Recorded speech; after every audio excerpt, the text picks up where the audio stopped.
रोना आ जाना सी। अच्छा ये गाना सुन सी दिमाग फिट थी वैसे। हाँ फ्रेश थी वैसे।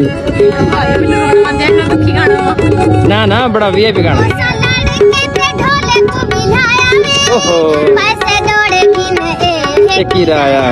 वाह वाह क्या लाड़ी रो ना पोवे।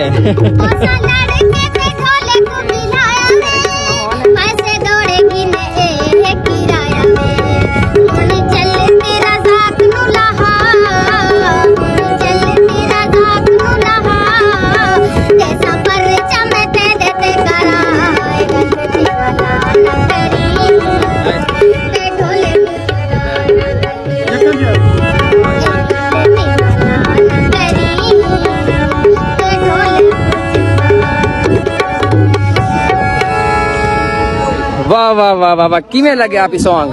बहुत प्यारा सॉन्ग है। मैंने सुना ही आज पहली मर्तबा इसके मुंह से। सच्ची मैंने लाइव मतलब पहली दफा सुनने पे। नहीं बहुत अच्छा सॉन्ग। अच्छा अच्छा आवाज भी माशाल्लाह। अच्छा मैं टिश्यू चाहिए अपने आगू हान छान जान दी ना बंदा साफ कर दिंदा है। मैं आके भावे लाड़ी रोंदी पई मेरे दिमाग को रोना आ जाना सी।